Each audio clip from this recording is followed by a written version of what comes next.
I've been interested in emergency medicine as long as I can remember. It's the only thing I wanted to do growing up. I think the sort of fast-paced nature of it, the acute nature of it, the fact that it's always something different than patient to patient, day to day, hour to hour, minute to minute, there's always something changing.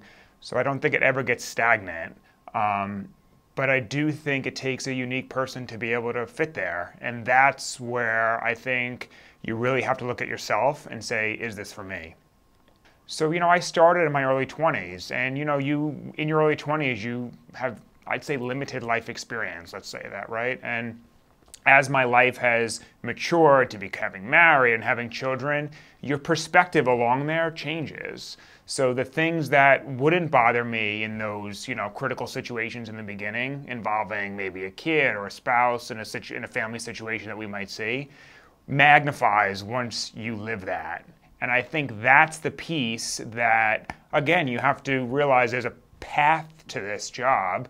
And as you're maturing along the way in your own life, I think your thoughts mature on how you care for patients along the way too.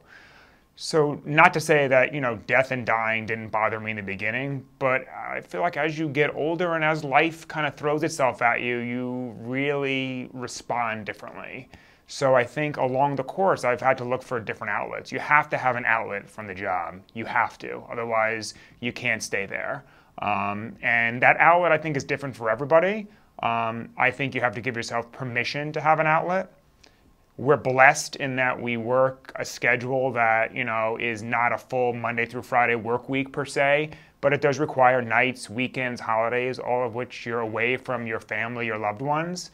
But you have to give yourself the permission in the downtime to take care of you. Because if you don't, it's not a long-lasting career.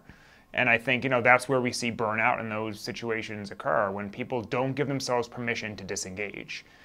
But nobody gives you the outline of how to disengage. And I think that was something that I sort of had to learn. What worked for me and what works for me may not work for the next person. I work with, dozens of colleagues who all sort of have a different type of outlet, and we're all wired differently as people. So for me, being outside, exercising, finding something other than work and family time really is what it comes down to, so that you're not thinking about the next patient, the next critical event. But you have to learn to give yourself permission that it's okay to be away, and nobody teaches you that.